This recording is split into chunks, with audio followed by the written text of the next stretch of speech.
Aduh, Pak Kus kemana ini suaranya kok nggak ada? Pak Kus, suara Pak Kus nggak kedengeran loh di sini. Dibuka mikrofonnya.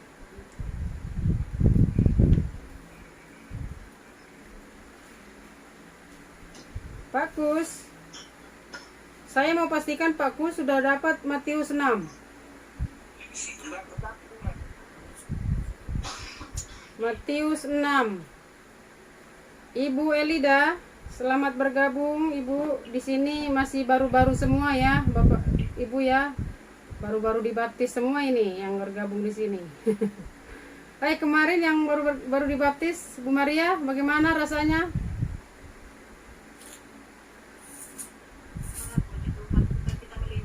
Halo. Bagus sukacitanya. Iya, namanya di masuk. Amin, haleluya. Pak Kus, gimana Pak Kus? Matius 6. Oke. Baik, Bapak Ibu, Matius 6 kita sudah berdoa. Kita mulai ya. Matius 6. Apa judulnya? Ya. Hal memberi sedekah. Kalau dibilang sedekah jangan ingat agama lama ya. Kalau bisa. Udah kayaknya nih ya. Udah, kan kita sekarang di hal kekhawatiran. Oh iya, Pak Kus, ini ayat 25 berarti ya. Iya, Bu. Iya, 25 Pak Kus.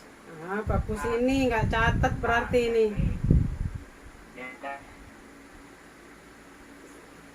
Ayat 25 Pak Kus. Matius 6 ayat 25 tentang kekhawatiran. Ya, ini banyak orang Kristen khawatir ya. Oke, kita bahas mengenai kekhawatiran. Bu Ilida, sudah ketemu Ibu ayatnya? Halo, Bu Ilida. Iya, halo. Sudah ketemu Ibu? Sudah. Puji Tuhan. Kita belajar pelan-pelan ya. Saya tidak bisa seperti mengajar di kelas-kelas yang duluan ya, karena ini baru-baru muslim, mantan muslim semua rata-rata di sini. Oke. Hal kekhawatiran. Kalau dibilang khawatir tahu ya? Tahu. Iya, ini khawatir ini biasanya kalau dipelihara ujung-ujungnya penyakit lambung. Penyakit mah. Ya. Oke. Ayat 25 saya baca, perhatikan di Alkitab masing-masing, kasih fokus dan perhatian biar Roh Kudus bisa menjelaskan kepada kita dengan terang, karena guru kita Roh Kudus, bukan saya. Saya juga belajar, jadi guru kita Roh Kudus. Tidak ada guru selain Roh Kudus, karena firman Tuhan itu yang tahu hanya Tuhan. Maka pribadi Roh Kudus yang diberikan Bapa sebagai penolong ya, untuk mengajar, mengingatkan, menginsafkan. Nah, ya. 25 ayat 25. Karena itu akunya kalau begini saya ganti Tuhan Yesus ya. Ya, karena itu Tuhan Yesus berkata kepada kita, janganlah khawatir akan apa? Iya, banyak orang kan mikirin masa depan. Saya mau tanya dulu nih sebelum saya lanjutkan ayatnya. Masa depan itu di kapan, di mana? Menurut yang Bapak Ibu Entri diam dulu. Soalnya Bu Entri udah tahu.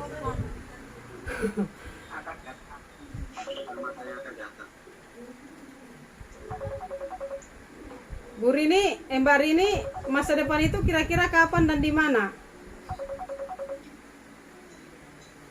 Sebentar. Bunda, handphone bunyi dong, Bunda.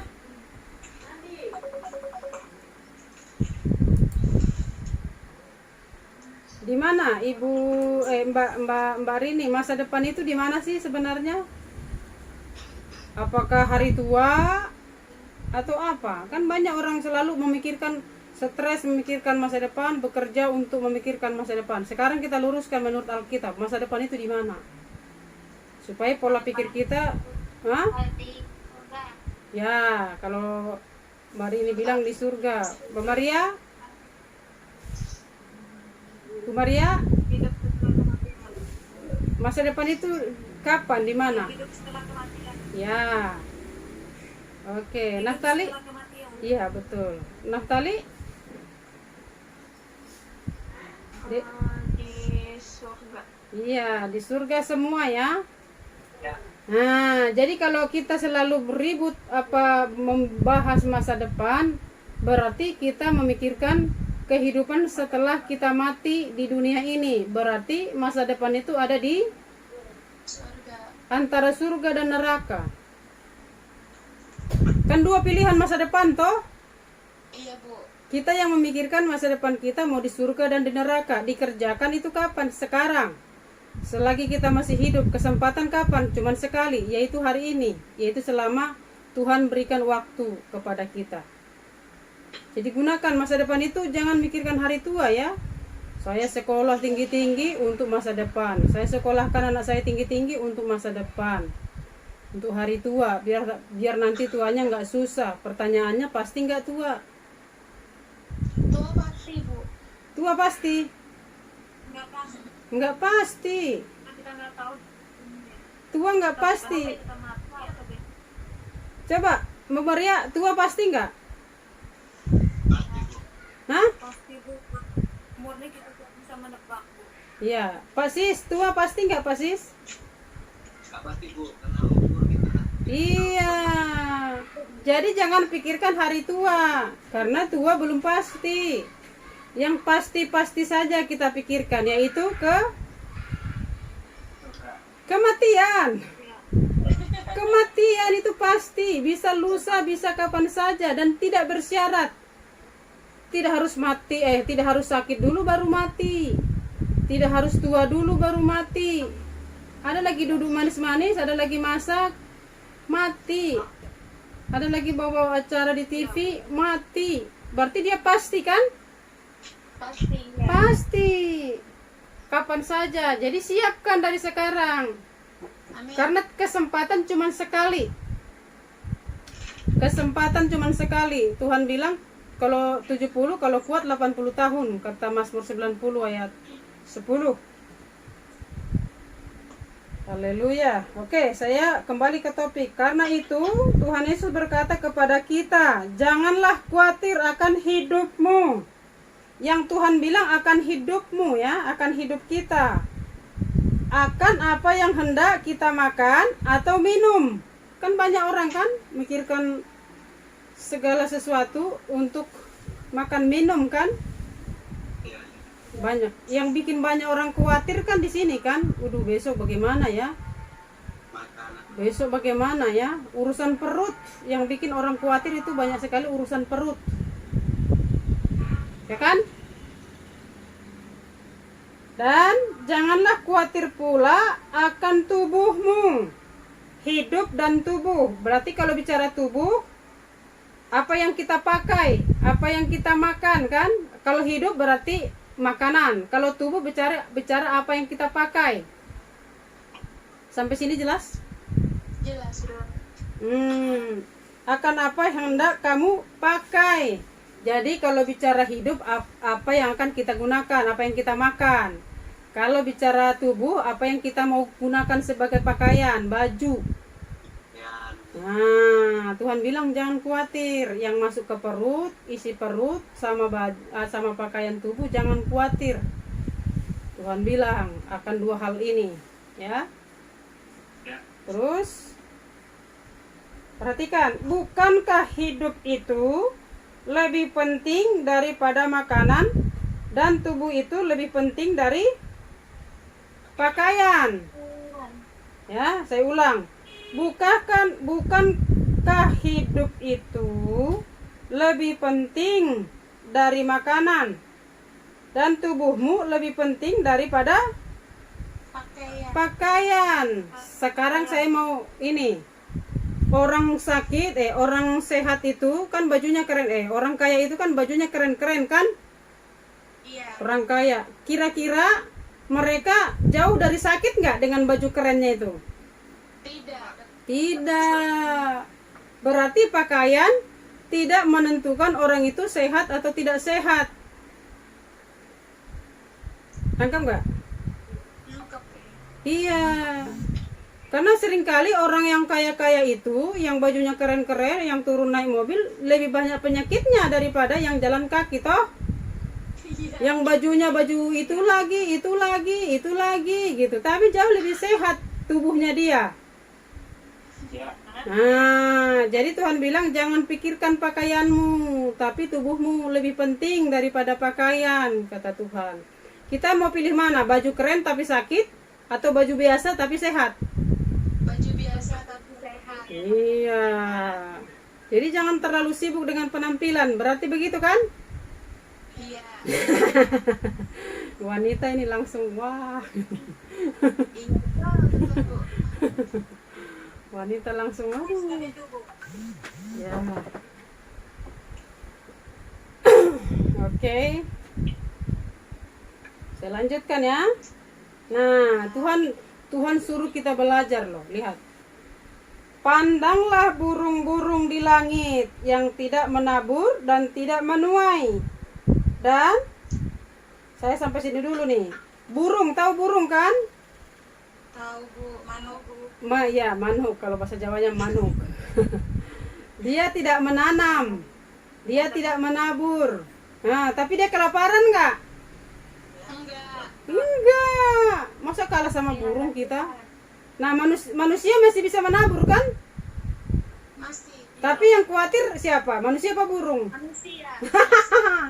Aduh, kalah kita sama burung kalau begitu. Iya. Pandanglah burung-burung di langit yang tidak menabur dan tidak menuai dan juga tidak mengumpulkan bekal dalam lumbung. Nah, tidak ada rekeningnya. Namun diberi makan oleh Bapa yang di surga. Nah, Tuhan bilang, bukankah kita jauh melebihi burung-burung itu? Coba. Kita masih ada rekening, masih ada tabungan, tapi khawatirnya ampun-ampun kan? Iya. Walaupun masih ada 20 juta di rekening, masih aja takut. Nah, maksudnya kita jangan kalah dari burung. Oh, Amin. nangkap nggak sampai sini, Pak Sis? Nangkep. Iya, puji Tuhan. Saya berharap kita jangan dibodohi oleh iblis ya, karena manusia ini banyak sekali ditipu iblis. 27. Siapakah di antara kamu, di antara kita ya? Coba di antara kita ini nih, siapa di antara kita, kata firman Tuhan, yang karena kekhawatirannya dapat menambah sehasta saja pada jalan hidupnya? Ada enggak? Enggak. Enggak ada. Enggak ada. Dengan khawatir kita bukannya sehat, bukannya tambah sehat, Tambah sakit. tambah sakit. Nah, tapi pada umumnya manusia memilih Khawatir. itulah yang disebut kena tipu sama iblis. Iya, kena tipu. Dengan memikirkan masalah, dengan memikirkan segala sesuatu, kita khawatir yang kena kesehatan kita. Terus tidak menambah sehasta pula dalam jalan hidup kita. Artinya tidak mengubah keadaan. Maksudnya begitu Bapak Ibu. Ada nggak khawatir mengubah keadaan? Tidak. Terus kenapa pilih khawatir? Ketemu firman Bu. Berarti kalau sudah ketemu firman ini, mulai hari ini nggak ada khawatir lagi ya. Amin. Iya, karena perhatikan ya, kalau dengan misalnya nih, saya punya hutang 100.000, tapi saya tidak punya jatuh tempo membayarnya, belum punya nih contohnya. Terus saya khawatir, kira-kira lunas gak utangnya?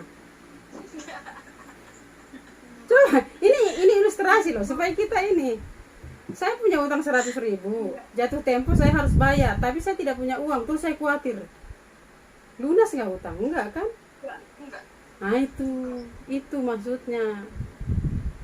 Kalau misalnya lunas, ya solusinya tinggal khawatir aja, lunas. Masalahnya, iya, nggak lunas dengan khawatir. Makanya dia bilang tidak menambah satu hasta pun dalam jalan hidup kita dengan kita khawatir. Nggak lunas utang kita kalau kita khawatir, nggak sembuh sakit kita kalau dengan khawatir, nggak naik kelas kita kalau hanya dengan pakai khawatir.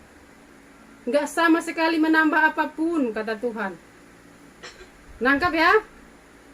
Nangkap Bu. Iya. Jangan khawatir. Ini sama dengan perintah yang di ini loh, di perjanjian lama di Taurat. Jangan khawatir itu sama dengan jangan mencuri. Depannya kan sama-sama jangan kan? Jangan khawatir, jangan mencuri. Sama levelnya, siapa yang khawatir dosa. Kan perintah kan, siapa yang melanggar perintah. Jangan itu perintah bukan? Perintah. Perintah kan, jangan. Itu kan perintah kan? Jangan mencuri. Nah, kalau kita mencuri berarti kita berdosa. Nah, sama, jangan khawatir. Kalau kita khawatir berarti kita Berdosa. sama. Selama ini orang berpatokan kepada hukum Taurat, jangan berzina, jangan mencuri, jangan membunuh, jangan mengingini, jangan iri hati dan segala macam.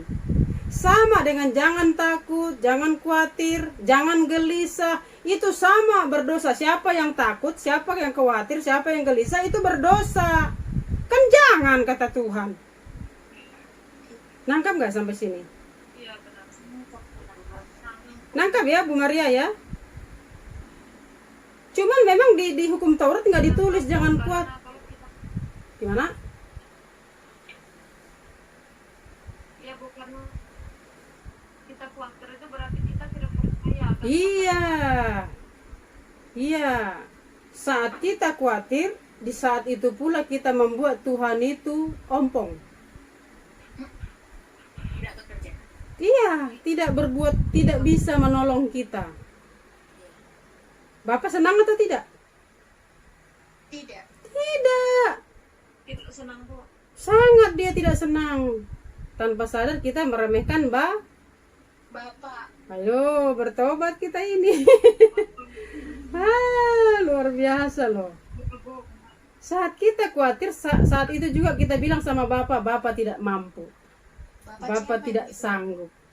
Iya. Bapak tidak berdaya, Bapak tidak ajaib, walaupun orang bilang Bapak ajaib. Ya kan? Bapak Iya, dahsyat. Tapi kita khawatir, langsung kita patahkan semua itu. Orang kan berkata, Tuhan Yesus itu dahsyat, ajaib, luar biasa, bla bla bla bla kan? Langsung kita khawatir, kita gugurkan sendiri pernyataan tentang Tuhan Yesus itu bahwa dia dahsyat. Dengan kita mengambil sikap Khawatir. Ayo renungkan dulu ini supaya nangkap prakteknya nih. Paris? Nangkap Pak? Siap. Nangkap ya Pak? Siap. Iya, jadi jangan khawatir, jangan gelisah, jangan takut, itu perintah. Siapa yang takut, siapa yang khawatir, siapa yang gelisah, itu berarti berdosa. Atau membuat Tuhan itu ternyata tidak mampu.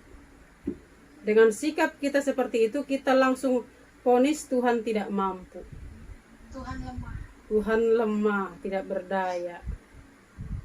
Ngeri loh Bapak Ibu, kita ini orang Kristen. Kita ditipu oleh iblis, membuat Tuhan itu tidak mampu. Dengan tipuan iblis itu, oh iblis menang kalau kita khawatir. Kamu lebih turuti saya daripada bapamu yang hebat itu. Ya kan, langsung kita ikutin iblis loh. Dan iblis ketawa. Kata iblis kepada Tuhan ya, ilustrasinya nih. Lihat tuh, anak yang kau tebus di kayu salib dengan darah-darah. Dia lebih takut saya, lebih hormat saya daripada hormat kau. Kata iblis kepada Tuhan. Karena apa? Kita pilih takut, kita pilih khawatir. Langsung iblis merasa menang. Bapak Ibu, Tuhan sedih tidak? Sedih. Iya. Oh, saya berdoa Roh Kudus menerangi kita mengenai hal ini ya. Amin. Bu, yang saya takutkan, saya khawatirkan itu kalau hidup saya itu jauh dari Tuhan. Itu yang saya takutkan dan saya khawatirkan. Iya. Tapi jangan juga seperti terintimidasi prakteknya ya. Iya. Karena kalau sampai terintimidasi ini biasanya ada jalan yang disangka lurus tapi ujungnya menuju Kebinasaan. maut. Maut. Ya, saya pikir dengan berpikir seperti ini saya benar. Ternyata kita dalam perangkap iblis. Yang dikatakan ada jalan yang disangka lurus, ternyata ujungnya maut. Saya pikir jalan saya yang keputusan pemahaman saya tentang hal ini sudah benar. Hati-hati ya, Bapak Ibu. Iblis itu penipu loh, penipu. Penipu ulung, lihat orang di surga saja ketipu, apalagi orang yang di dunia ini, memang wilayahnya dia. Dunia ini wilayahnya iblis kan? Iya. Nah, surga wilayahnya Tuhan. Pertanyaannya, manusia di surga jatuh dalam dosa nggak? Jatuh dalam dosa Adam dan Hawa. Iya. Berarti iblis bukan lawan enteng ya. Pak Nasar, kita di Matius 6, Pak. Ayat 25. Ini orang baru, orang Nias, Bapak Ibu. Iya Bu, tadi beliau saya WA. Iya, jadi di sini banyak sekali kita dari berbagai suku bangsa. Ya. Sampai mana tadi saya? 28 Bu. Iya. Ya, saya bicara surga tadi. Di surga saja yang wilayahnya, penguasanya adalah Tuhan, manusia bisa dicaplok iblis loh. Renungkan baik-baik ini, renungkan baik-baik. Di wilayah surga, di mana Tuhan di situ berkuasa, manusia bisa dicaplok oleh iblis. Apalagi di dunia memang wilayahnya iblis. Di dunia ini kan yang berkuasa kan iblis ya. Makanya Tuhan bilang janganlah serupa dengan dunia ini, karena di dunia ini ada iblis penguasanya. Nah, di surga manusia dicaplok oleh iblis. Sekarang manusia ada di dunia, kira-kira bisa dicaplok atau tidak? Bisa, sangat bisa.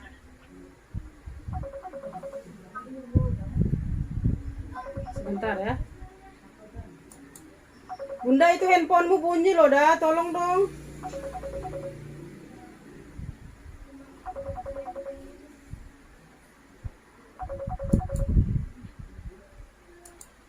Oke.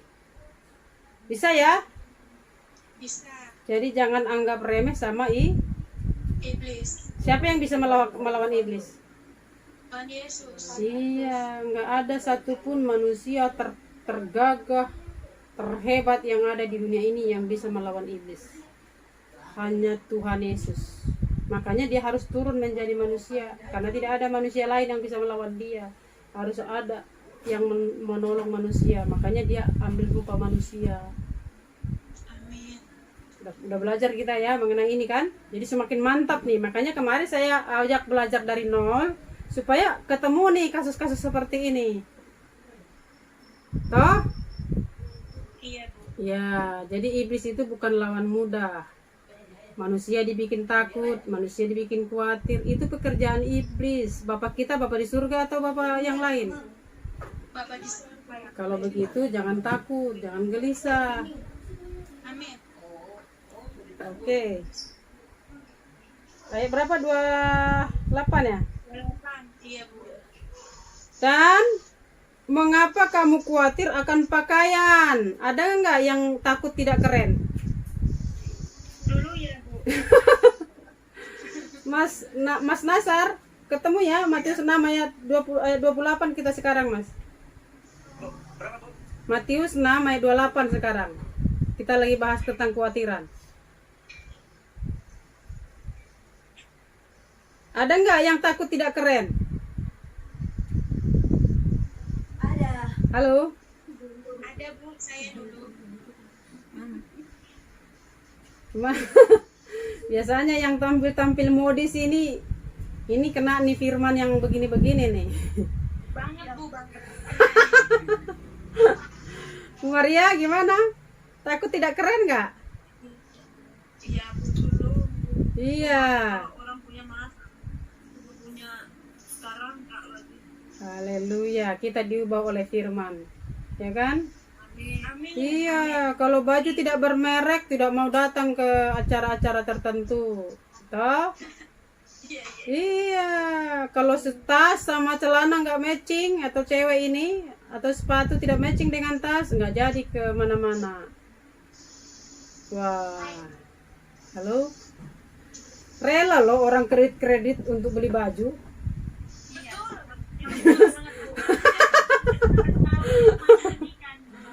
Hah? Baru sadar ya, kenapa orang Kristen itu sederhana ya. Gimana Ibu Eli? Setelah tahu firman ini, baru tersadar sekarang. Heeh.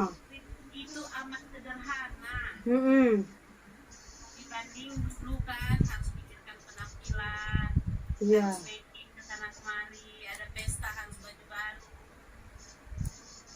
Iya. Tapi sekarang sudah ketemu ya firman-Nya. Sudah ketemu Bu, sudah ketemu. Makanya yang bisa mengubah kita itu bukan manusia, Bapak Ibu. Firman yang bisa mengubah kita. Amin. Firman. Nanti Pak Sis, Pak Kus nih masih merokok kan Pak Kus ya? Iya Bu. Saya tidak akan bilang Pak Kus jangan merokok. Enggak, nanti ketemu firman dia akan berubah kok. Karena yang firman yang mengubah. Diri sendiri nggak bisa mengubah loh. Firman yang mengubah. Itulah hebatnya Tuhan kita ini. Karena firman-Nya hidup dan berkuasa. Amin. Ya. Oke, saya ulang ke 28. Dan mengapa kamu khawatir akan pakaian? Perhatikanlah bunga bakung di ladang yang tumbuh tanpa bekerja dan tanpa memintal. Namun Tuhan Yesus berkata kepada kita, Salomo dalam segala kemegahannya pun, perhatikan, tidak berpakaian seindah salah satu dari bunga itu. Tahu Salomo ya, Bapak Ibu? Raja yang paling kaya sepanjang sejarah Alkitab. Salomo adalah raja yang paling kaya. Ya. Salomo raja paling kaya. Udah pernah Pak baca kitab Salomo yang ini yang sudah duluan? Sudah. Rini sudah pernah baca belum? Halo Rini. Halo. Udah pernah baca kitab ini tentang kisah Salomo belum? Lupa Bu. Lupa ya. Nanti itu ada di Perjanjian Lama ya. Tentang habis Raja Daud, Salomo. Di zaman Salomo itu tidak ada peperangan, tidak ada kekurangan, pokoknya limpah sekali. Kekayaan Salomo itu melimpah, ya. Tapi lihat, dia tidak punya pakaian seindah bunga itu. Padahal kalau dibicara kekayaan, apa sih yang tidak bisa dibeli oleh Salomo? Apa sih yang tidak bisa? Semua bisa loh. Pada zaman Salomo, bayangkan ya, pada zaman Salomo, perak itu tidak berguna.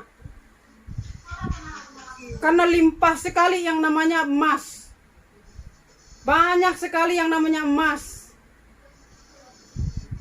Coba, mungkin kalau zaman sekarang orang punya duit itu tidak ada 50 ribuan. Semuanya 100 ribu. Semuanya 100 ribu paling kecil uangnya. Tidak ada di bawahnya itu. Saking banyaknya duitnya, saking banyaknya hartanya. Tapi Tuhan bilang, Salomo tidak punya baju sekeren, sebagus, seindah daripada bunga itu. Nangkap gak? Mantap Bu. Nangkap ya, Bapak Ibu.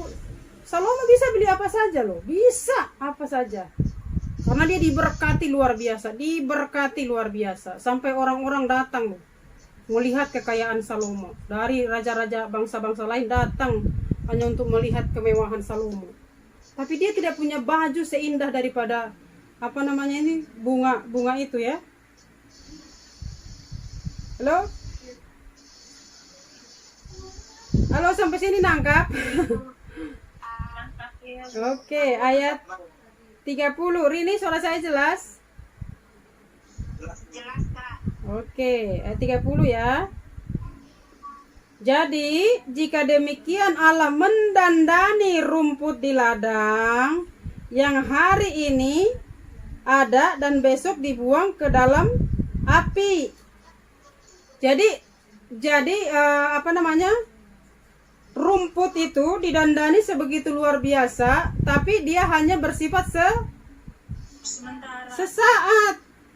sementara. Nah, dibandingkan dengan kita, tidakkah Tuhan akan terlebih lagi mendandani kita? Hai orang yang kurang Percaya. Kenapa dibilang kurang percaya? Karena Khawatir. khawatir. Khawatir itu kan tidak percaya kan? Iya. Coba direnungkan dulu.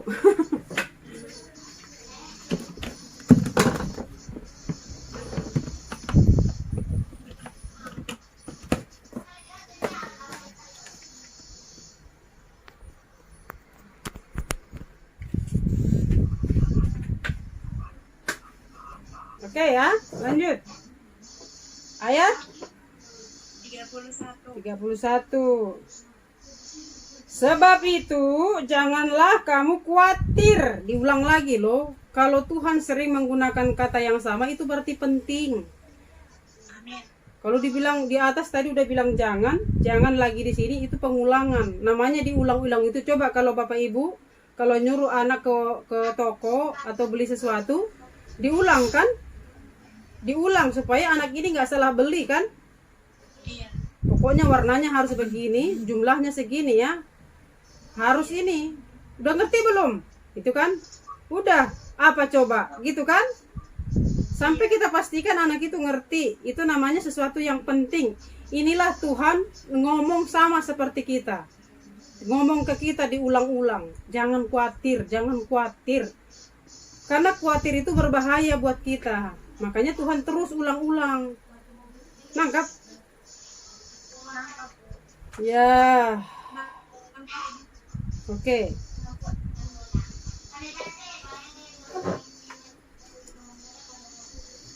Oke. Ayat 30.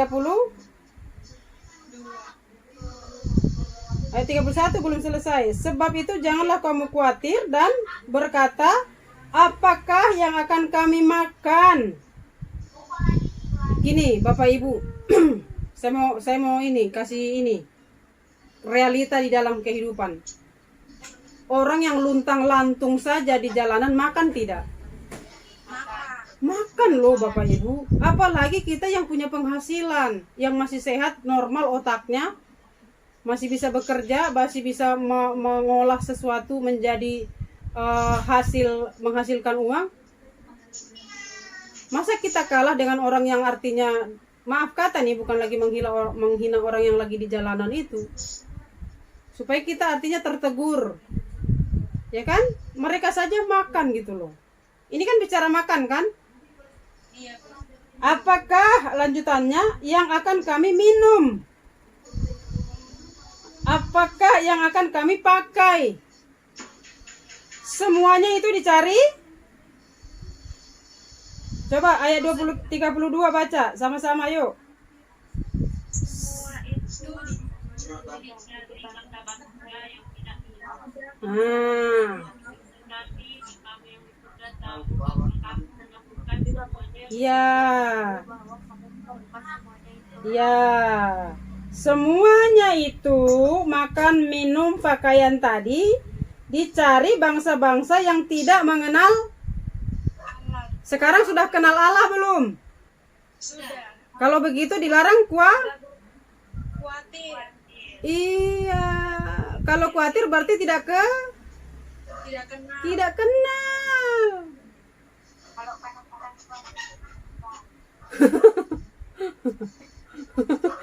Jangan ditawar ya, firman Tuhan jangan ditawar.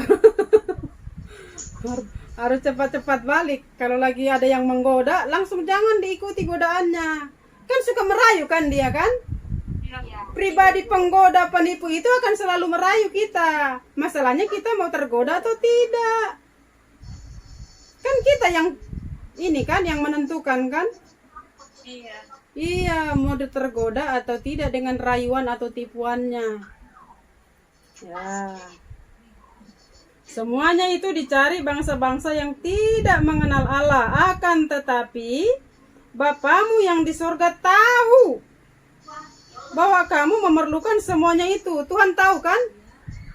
Tahu. Dia maha tahu. Isi hati kita aja dia tahu. Apalagi cuma sekedar pakaian. Amin. Isi hati kita aja Tuhan tahu Bapak Ibu. Aduh. Amin. Apalagi yang kelihatan di luar, yang bisa dilihat mata jasmani kita, makan, minum, dan pakaian.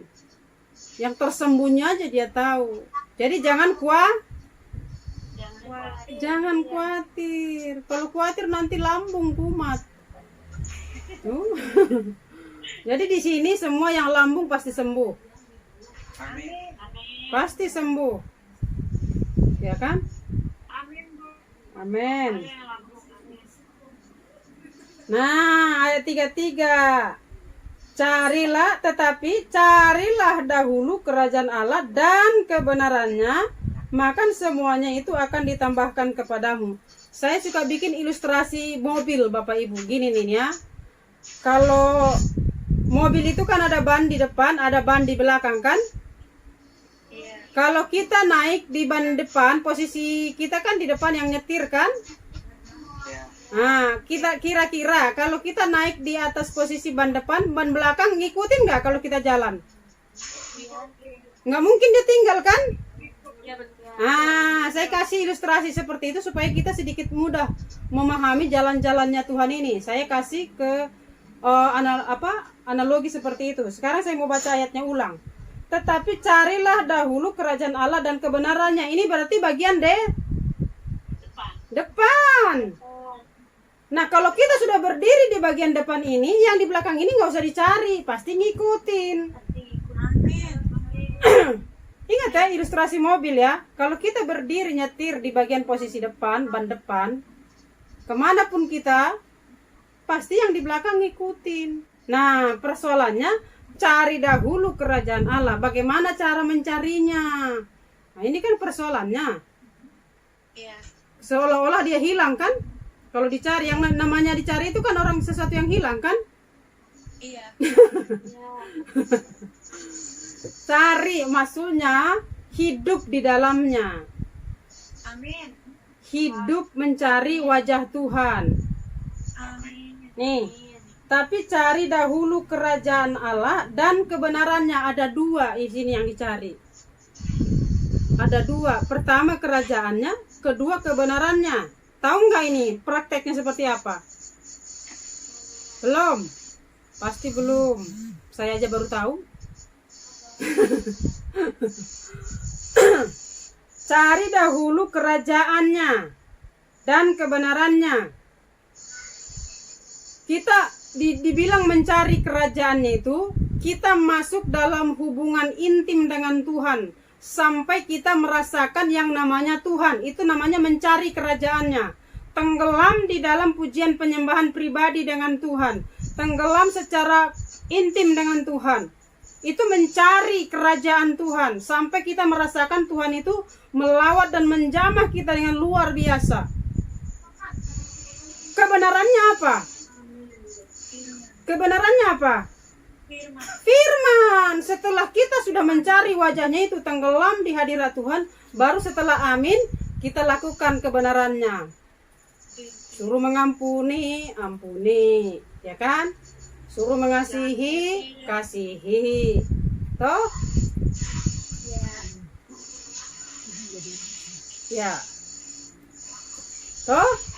Kalau kita mencari Tuhan, mencari kerajaannya, berarti kita menjadikan Tuhan raja di dalam diri kita, di dalam hidup kita. Nah, caranya seperti apa? Membangun hubungan sedekat mungkin. Sebagaimana dekatnya? Sedekat suami dan istri. Suami istri dekat nggak, Bapak Ibu?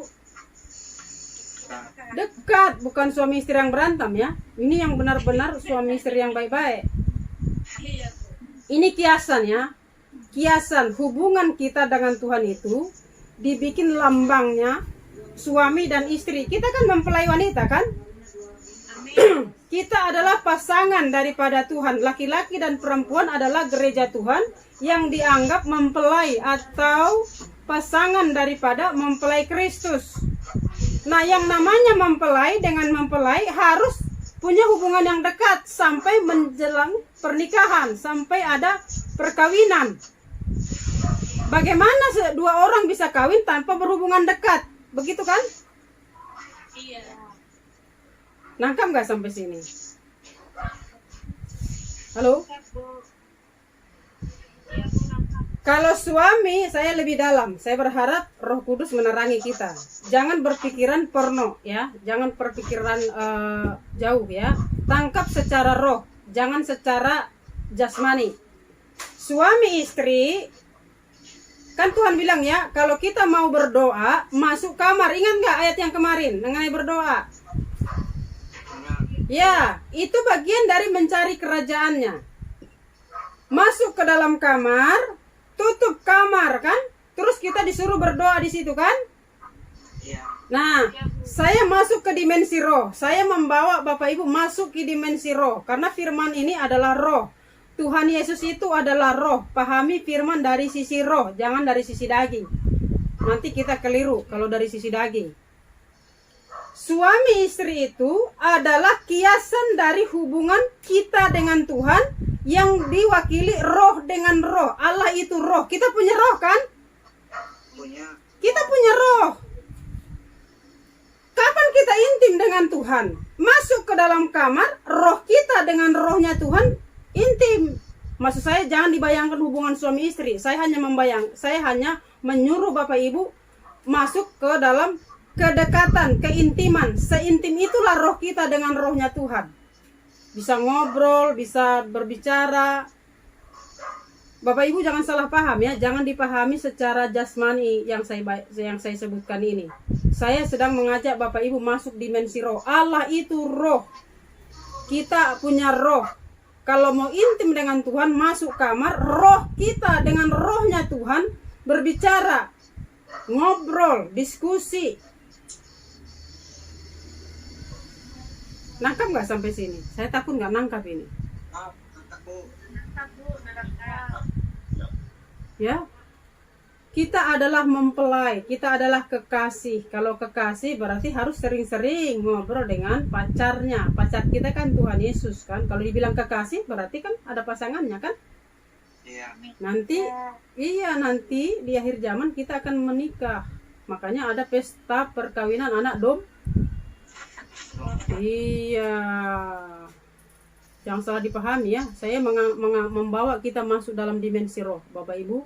Firman-firman seperti ini jarang dipahami di luar sana.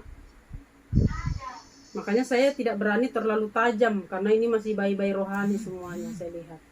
Itu Pak Kus belum lancar buka Alkitab Bapak Ibu. Jadi saya harus imbangi. Cuman dalam hal yang ayat 33 ini saya harus masuk ke situ. Karena orang selalu datang ke gereja, baca Alkitab, selalu dipahami mencari kerajaan surga itu seperti itu. Rajin ke gereja, makanya orang banyak kepahitan. Banyak orang murtad karena tidak paham ayat 33 ini. Saya baca ulang ya supaya tegas. Tetapi carilah dahulu kerajaan Allah dan kebenarannya, maka semua akan ditambahkan kepadamu. Yang ditambahkan kepadamu ini yang dikejar orang dengan cara dia rajin ke gereja yang dianggap mencari kerajaan surga. Ya kak? Genre egois masuk. Hah? Genre egois masuk. Haleluya. Ada Indri ya? Ada Indri di sini. Boleh buka kamera. Indri ngerti dek? Sangat ngerti Bu. Puji Tuhan. Di sini kamu seangkatan dengan Naftali. Naftali juga masih sekolah. Haleluya. Ya. Tidak apa-apa ya. Kamu sedikit ini ya, masuk kepada firman yang keras. Mama kan udah biasa kan? Ya. Jadi Bapak Ibu, yang dimaksud ayat 33 bagian A ini jangan selalu disetarakan dengan rajin ke gereja, rajin berdoa, rajin baca Alkitab. Kalau seperti ini, kalau kita nggak diberkati usahanya, kita akan kecewa sama Tuhan. Kita kecewa loh Bapak Ibu. Saya sudah rajin loh Tuhan ke gereja. Saya sudah rajin loh Tuhan berdoa. Saya sudah rajin loh baca firman. Kok saya nggak berhasil? Kok saya masih gagal? Mencari kerajaan Tuhan itu tidak dipahami oleh orang. Kalau itu kan hanya bagian-bagian daripada artinya kalau saya bilang sih cemilan ya Bapak Ibu, itu hanya cemilan. Pokok utama itu adalah masuk kamar dan melakukan kebenarannya itu. Kan melakukan kebenarannya ini mudah tidak? Saya mau tanya. Tidak. Tidak. Kalau suruh mengampuni mudah enggak? Kita ditipu 20 juta. Terus Tuhan datang ngomong di telinga kita atau di hati kita, ampuni. Mudah tidak? Tidak. Tidak. Itulah melakukan kebenaran. Itulah taraf yang diminta Tuhan melakukan kebenaran. Mengampuni itu, kalau kita sudah merasa dirugikan, baru kita ampuni, itu baru melakukan firman, melakukan kebenaran. Kalau cuman kita dihina doang, difitnah kecil-kecilan doang, itu bukan sesuatu yang sulit untuk diampuni. Yang sulit itu kalau kita merasa dirugikan. Kita sudah rugi secara finansial, secara karakter, tapi Tuhan bilang ampuni. Itu baru melakukan kebenaran kalau kita ampuni. Wah, ini keras loh Bapak Ibu. Tapi saya nggak apa-apa, saya harus sampaikan ini supaya kita tidak ketipu sama iblis itu. Amin. Kalau nanti Mas Nasar rajin ke gereja, rajin baca Alkitab, rajin berdoa, terus usahanya belum ini, langsung Tuhan ini bohong ini Tuhan. Iya. Melakukan kebenarannya ini di sini orang Kristen banyak kalah. Banyak kalah Bapak Ibu, karena manusia itu tidak, tipikalnya manusia tidak mau dirugikan. Makanya selalu bilang, saya nggak mau harga diri saya diinjak-injak gitu kan? Iya. Ada yang mau ngomong? Iya. Benar ya? Betul. Nggak ada orang harga dirinya mau diinjak-injak. Ya kan? Iya, Bu. Iya. Tapi Tuhan bilang, itu yang harus kita lakukan. Baru itu namanya melakukan firman. Waduh, memberi atau merelakan apa yang berharga dari diri kita, dilepaskan kepada orang lain secara ikhlas tulus, itu titik yang tidak mudah dipraktekkan. Berbuat baik itu, melakukan kebenaran itu bukan tidak tipu orang, tidak marah orang, tidak rugikan orang, bukan itu. Melakukan kebenaran adalah sesuatu yang kita keluarkan dan merugikan kita, tapi kita suruh mengampuni orang itu, suruh bantu lagi, barang suruh berdoa kata Tuhan. Halo? Ya, Bu. Tidak mudah kan? Iya, Bu. Iya, Bu. Tidak mudah ya? Tidak. Rini tidak enak rupanya jadi Kristen ya Rini. Berat rupanya ya Rini. Tapi jangan lupa ya. Tapi lebih mengenal Tuhan daripada yang terus. Iya. Ya semakin dewasa ya, Dek ya. Iya. Ini firman orang Kristen ini standar surga itu tinggi. Amin. Tinggi sekali. Pipi kiri, pipi kanan. Aduh. Pipi kiri 20 juta. Pipi kanan 20 juta. Bagaimana? Ih, itu kiasan loh, pipi kiri, pipi kanan itu kiasan. Bukan berarti pipi kita ini, bukan, itu kiasan. Itu sesuatu yang menyakitkan yang dilakukan orang kepada diri kita, tapi kita harus rela disakiti ulang. Pipi kiri aja udah sakit Tuhan, 20 juta. Masa kasih lagi pipi kanan 20 juta? Padahal ada pepatahnya kan, Bu, tidak akan jatuh ke dalam lubang yang sama. Iya. Betul. Tapi kita harus rela. Betul. Harus ikhlas. Betul. Nanti akan ketemu ayat, siapa yang mempertahankan nyawanya akan kehilangan nyawa. Semuanya. Iya, siapa yang mempertahankan harga dirinya akan kehilangan harga dirinya. Kalimatnya mungkin saya sederhanakan seperti itu kan.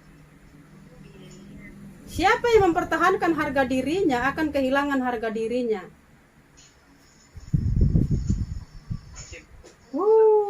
Rupanya berat. Tapi ingat, ada Roh Kudus. Tuhan baik. Tuhan baik. Tuhan tahu kita ini bukan orang kuat.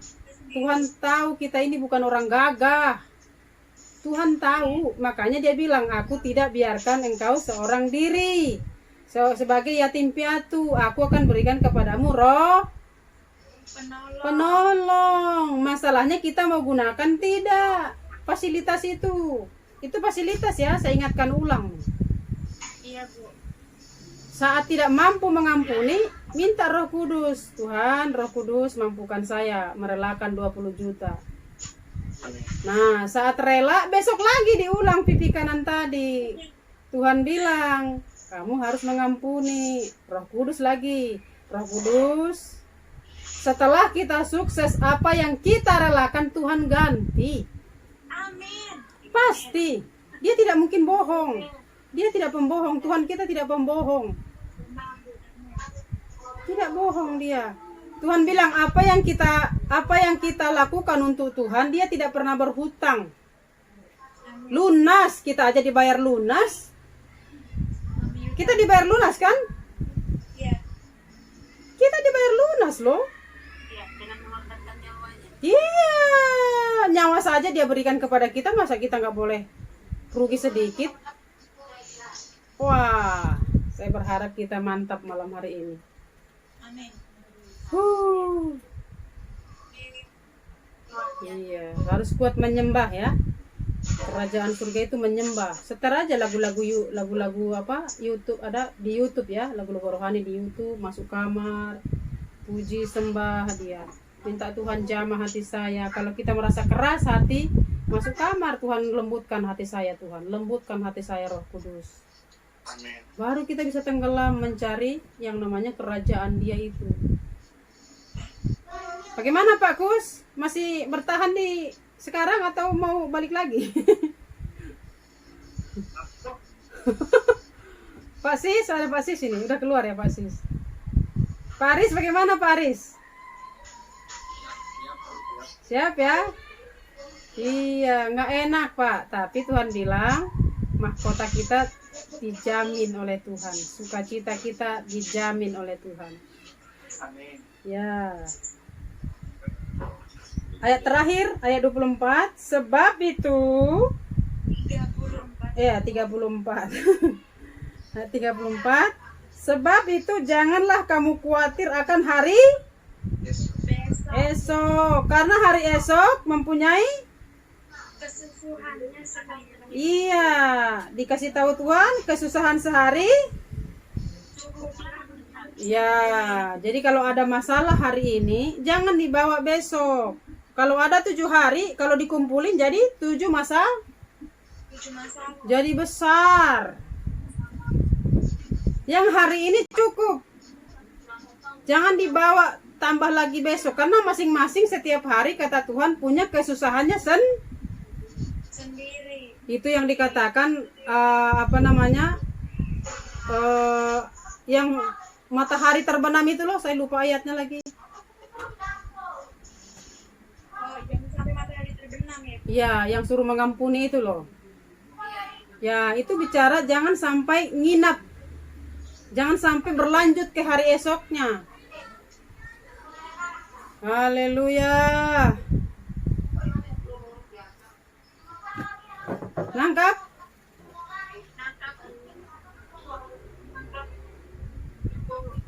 Haleluya. Bagaimana?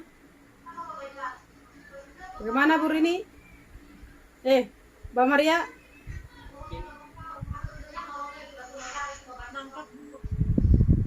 Nggak pegal kan? Dengar firman sekeras itu nggak pegal ya?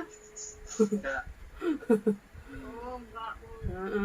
Jadi kalau cuman ke gereja baca Alkitab berdoa itu belum mencari kerajaan, itu baru cemilan. Yang sulit dari kita orang Kristen ini adalah masuk dalam kamar. Masuk dalam kamar 1 jam saja. Ingat ya, Tuhan hanya minta 10/10 dari manusia untuk diberikan kepada Tuhan.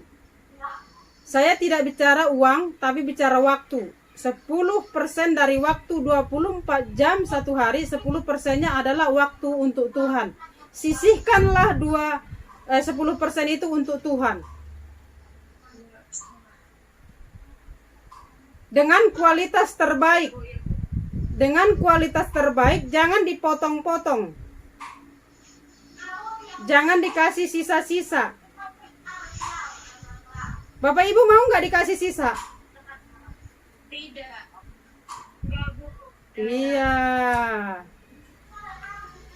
Tuhan pun tidak mau dikasih sisa.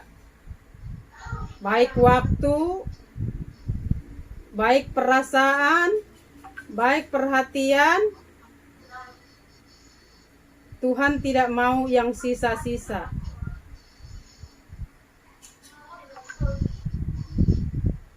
Jelas ya, Bapak Ibu, adik-adik.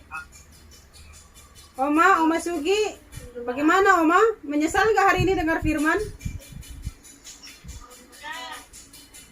Menyesal nggak hari ini ikut kelas?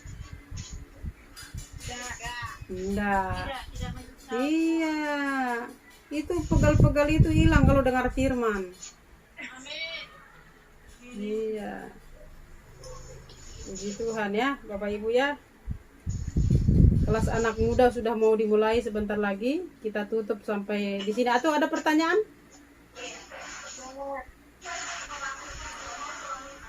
Indri ada pertanyaan, Dek? Tidak ya. Nanti kapan-kapan kamu nyanyi ya. Ini Indri ini jago nyanyi, Bapak Ibu, dia ada di Nabire. Jadi kita ini Lampung, Purbalingga, Surabaya, Batam, Bali, Medan, Bali. Nias ya, Mas Nasar ya? Iya, Bu. Yang di Bandung siapa ya? Oh, Bandung Naftali. Luar biasa loh kita ini. Mas Aris, Pak Aris Lampung, Rini Batam, Bu Maria Bali, Pak Kus di Surabaya, Indri Nabire, Naftali Bandung, Bu Eli di Medan, Nasar Nias, Mas Endak Bali, saya Jakarta. Dahsyat kuasa Roh Kudus Bapak Ibu, ini sesuatu yang luar biasa loh. Purbalingga. Ya, Purbalingga ada 2, Oma sama Bu Entri. Itu artis kita. Dahsyat kuasa Roh Kudus bekerja Bapak Ibu. Lah luar biasa pokoknya. Iya, nanti mulai kapan-kapan kita akan live kan di YouTube ya. Iya, Bu. Puji Tuhan, Tuhan berkati ada yang mau memberikan streamiat berbayar ke kita. Jadi kita dalam waktu dekat sudah live di YouTube. Jadi orang bisa lihat kita di YouTube sementara lagi begini. Nggak usah buka kamera, begini aja. Orang kan nggak tahu kan. Saya aja yang buka kamera nanti. Jadi siap-siap ya. Kalau ngomong di YouTube jangan sampai menghina ya. Iya, Bu. Saya rasakan Bapak Ibu Roh Kudus bekerja begitu luar biasa. Saya rasakan. Saya rasakan di kelas ini banyak hati yang rindu. Saya rasakan di kelas ini Roh Kudus bekerja luar biasa. Ada yang haus, banyak yang haus. Luar biasa ya. Kalau kita haus, pasti dipuaskan. Itu janji dia. Kalau kita lapar, dia pasti kenyangkan kita. Amin. Oke, kita berdoa ya. Oh, haleluya.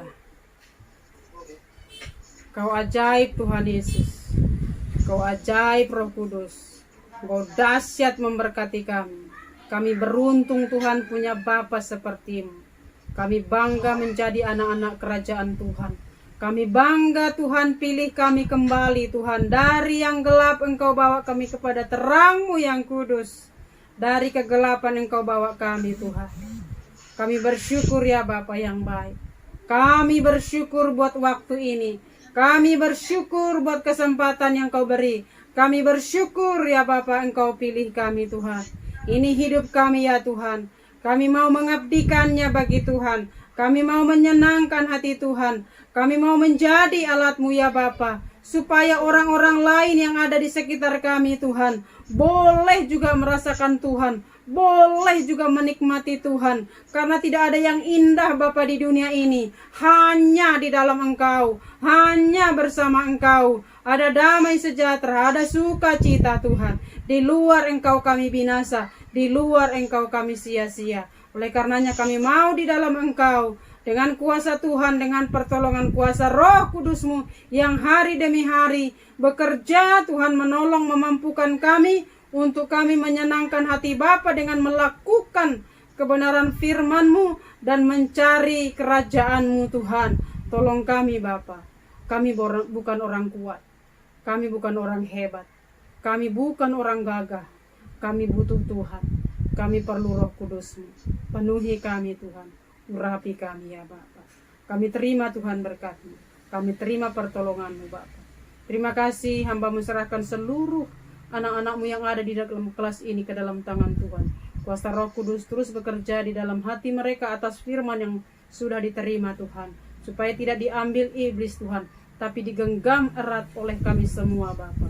Terima kasih Tuhan. Kami bersyukur mengakhiri kelas ini, tapi Roh Kudus jangan berakhir di dalam kami Tuhan. Tetap bersama kami Roh Kudus. Terima kasih dalam nama Tuhan Yesus kami berdoa mengucap syukur. Haleluya. Amin. Amin. Haleluya. Dahsyat. Terima kasih semuanya. Terima kasih. Halo. Kita sama-sama orang Batak kita ya. Jawa, Bali, Padang, Rini Padang. Puji Tuhan. NTT, Bu Maria, Nasar Nias. Luar biasa Tuhan Yesus.